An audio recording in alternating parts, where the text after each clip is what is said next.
Ok, salut tout le monde, c'est Nathan, j'espère que vous allez bien et aujourd'hui on se retrouve pour parler bouclier viking. Si vous me suivez sur Instagram, vous avez dû voir ces dernières semaines les différentes étapes de la fabrication, mais si c'est pas le cas, c'est pas grave puisqu'aujourd'hui on est là pour faire un récapitulatif. Alors, on va commencer par le commencement, c'est-à-dire récupérer le bois. Moi perso, je l'ai fait avec du bois de palette parce que je trouve que c'est plus sympa d'avoir différentes planches plutôt qu'un bouclier tout uni, mais ça ce sont les goûts et les couleurs de chacun. Une fois que j'ai récupéré la palette, j'ai scié en fait les côtés et j'ai déclouté la partie centrale avec un burin et un marteau pour pouvoir récupérer toutes mes planches. Une fois que ça c'est fait, vous allez devoir tracer votre cercle qui va définir en fait la largeur et le diamètre de votre bouclier. Donc pour ce faire, j'ai pris une cordelette, un crayon à papier et une pointe pour me fabriquer un compas XXL entre guillemets. J'ai pris un rayon de 40 cm parce que je voulais avoir un diamètre de 80. Parce qu'il faut savoir qu'à l'époque, les boucliers faisaient entre 80 cm et 100 cm de diamètre. Le mien, il en fait 80. Et une fois que ça c'est fait, là, on attaque la partie la plus intéressante, c'est-à-dire la découpe. Alors, quelqu'un de normal, qui n'a pas envie de s'embêter et qui réfléchit de manière normale, l'aurait fait avec une scie sauteuse. Mais moi, en fait, si vous voulez, je m'étais imposé une seule et unique règle, une seule condition. C'était de le faire au maximum comme dans le temps, comme à l'ancienne. Et en l'an, je crois que c'est 790 par là-dedans, il n'y avait pas de scie sauteuse forcément. Donc du coup, j'ai dû découper toutes mes planches à la main avec une scie manuelle. Et ouais, je peux vous dire que je me suis pas mal amusé. J'ai passé un certain temps. Le seul inconvénient, c'est que quand vous allez le faire avec une scie à la main, mais forcément, vous n'allez pas avoir quelque chose de parfaitement circulaire. J'avais plus une sorte de polygone. Et pour pallier à ça, j'ai dû faire toutes les petites finitions avec une râpe à bois. Et là aussi ça prend du temps, faut être patient. Il y a certains soirs où j'ai terminé à la lampe frontale parce que on y passe du temps. Mais c'était quand même beaucoup de plaisir et je suis content de l'avoir fait de cette manière là. Une fois que tout le contour était fait, j'ai dû m'attaquer au centre du bouclier.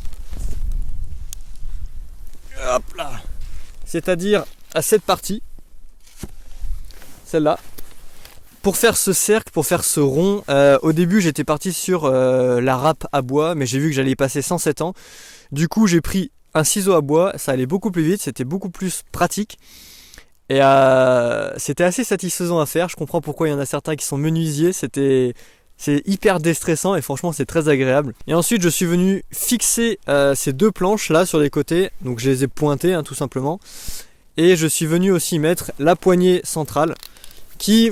Vous l'aurez peut-être remarqué, est légèrement décalée par rapport au centre. C'est parce que c'est plus facile de mettre sa main quand la poignée est décalée.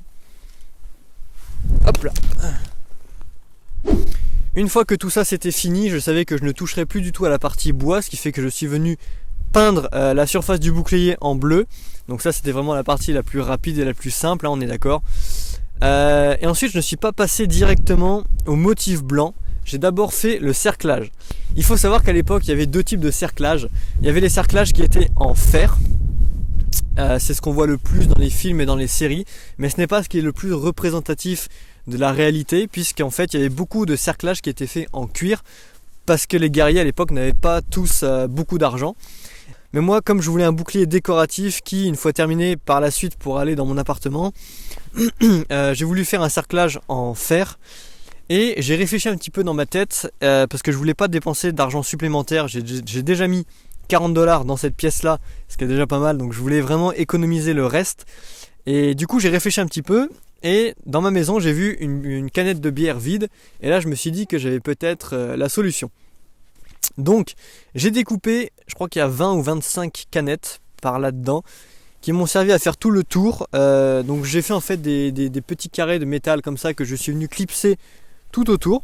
Je les ai pointés avec des toutes petites pointes d'1 centimètre et ma foi ça fait très bien l'affaire. Alors le seul inconvénient c'est qu'il y avait du coup une couleur aluminium qui moi ne me plaisait pas forcément. C'est pour ça que je suis venu recouvrir tout le bouclier avec du scotch à peinture et des journaux pour ensuite pouvoir le peindre à la bombe. Alors ça a dû dépasser un petit peu sur les côtés parce que le scotch de peinture que j'avais était de mauvaise qualité dû à son ancienneté, ça fait un moment qu'on l'avait. Donc du coup ça a dû déborder un petit peu, mais c'est pas très grave puisque après plus tard quand j'aurai le temps je viendrai repasser un petit peu de bleu sur les parties qui ont débordé et ça fera très bien l'affaire. Ensuite je suis passé à la partie la plus délicate, la partie la plus touchy, puisque je savais très bien que si je foirais cette étape, je parle du motif bien entendu, si je foirais cette étape, le bouclier visuellement parlant n'allait pas être intéressant, n'allait pas être joli, et bien entendu c'était pas du tout ce que je voulais. Donc je me suis vraiment appliqué. Au début je suis parti sur des runes vikings, ensuite je suis parti sur un compas. J'ai pensé aussi au Valknut, qui est un symbole extrêmement puissant, très fort de l'époque. Je vais rester très vague dans les explications, mais une théorie parmi tant d'autres serait que c'est un symbole qui est fortement relié à Odin, Odin qui est le père de tous, dieu des dieux dans cette mythologie-là. Donc c'était très intéressant, je trouvais ça sympa et stylé d'avoir le Valknut sur le bouclier.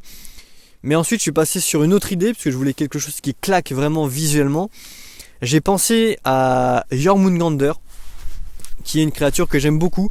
C'est le serpent de Midgard, c'est entre autres l'un des fils de Loki et d'Angerboda, donc parmi Elle, Fenrir et tout. Bref, on n'est pas là pour parler de mythologie scandinave trop longtemps, mais c'était beaucoup trop compliqué et je n'ai clairement pas le talent artistique pour dessiner vraiment le serpent du Midgard de manière à ce qu'il soit joli et stylé. Du coup je suis passé sur autre chose, je vous mettrai sûrement des images à l'écran, mais non, c'était beaucoup trop compliqué.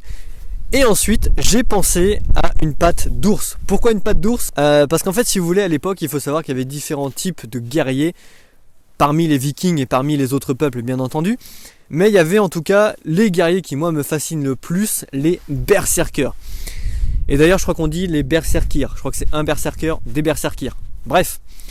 Donc ces guerriers là, ce sont des guerriers en fait qui sont mi-hommes, mi-bêtes. Ils sont d'ailleurs très souvent associés à l'ours, d'où la patte d'ours évidemment. Et ce sont vraiment les guerriers qui moi me fascinent le plus, puisqu'ils étaient, selon les légendes et les sagas bien entendu, ils étaient invincibles. Puisqu'en fait, pendant le combat, ils étaient capables de switcher dans leur tête et de devenir complètement cinglés. Ils déversaient leur haine, leur rage et leur colère, leur force et leur puissance sur leurs adversaires. Ils étaient complètement invincibles, ils étaient déchaînés. Et je trouve que ce sont vraiment les guerriers les plus impressionnants, les plus badass. Et ouais, ce sont les guerriers qui, moi personnellement, m'impressionnent et me fascinent le plus. C'est pour ça que j'ai voulu faire le symbole d'une patte d'ours en représentation des berserkirs. Je pense avoir terminé. Non, il reste une étape, il reste le Umbo. Et oui, cette petite pièce métallique qui m'a coûté 40 balles, bordel de mais non, franchement c'est quand même de la très bonne qualité. Je l'ai pris sur le site Medieval Depot. Je sais pas si je dois le citer ou pas, mais je le fais, c'est pas grave. C'est quand même une pièce de très bonne qualité, puisque c'est 500 grammes, hein, c'est un demi-kilo. C'est écrit que c'est forgé à la main. Alors après, moi je ne suis pas derrière pour vérifier si c'est vrai ou non, mais en tout cas c'est ce qui est écrit. La seule entorse que j'ai fait à ma règle, qui était de tout faire comme à l'époque, c'est que j'ai vissé ce Umbo. Je l'ai vissé et je ne l'ai pas clouté comme à l'époque, parce que je n'ai pas de clous en fer forgé comme dans le temps, donc du coup je l'ai mis avec des vis. Il y en avait différents types, il y en avait des noirs comme ça, donc moi c'est ce que j'aime. Il y en avait des argentés, il y en avait avec des pointes, il y en avait des octogonaux, hexagonaux. C'était sympa, mais moi je voulais vraiment un bouclier simple comme dans le temps, et avec un Umbo qui soit vraiment le plus simple possible. C'est pour ça que j'ai pris cette forme là. Je suis très content du résultat, et voilà. Je pense que j'ai terminé pour ce qui est des étapes de la fabrication. Vraiment j'ai découvert quelque chose. Il y en a pour se faire du bien, pour déstresser, qui font du sport, qui font du dessin, qui font de la musique. Moi vraiment je vous le dis, arrêtez tout. Faites des boucliers, ça va vous mettre dans une bonne humeur comme pas possible. Ça va vous déstresser, et ne faites pas de yoga, faites des boucliers. Moi je vous le dis, c'est un bon conseil. J'ai vraiment découvert quelque chose et j'en referai d'autres, ça c'est sûr et certain. Mais en tout cas, vous, si vous avez envie de vous lancer dans la fabrication de boucliers, que ce soit des boucliers vikings ou d'autres types de boucliers, il n'y a pas de souci. Vraiment je vous le dis, envoyez-moi vos photos sur Instagram, ça me ferait très plaisir. Et ouais, ça serait sympa je pense. Donc voilà les amis, j'ai terminé pour aujourd'hui. Il fait moins 15 degrés dehors, donc je vais rentrer chez moi me mettre au chaud. J'ai terminé, si ça vous a plu, dites-le moi dans les commentaires évidemment. Moi je vous dis à la prochaine pour une autre vidéo, et bien évidemment, ciao!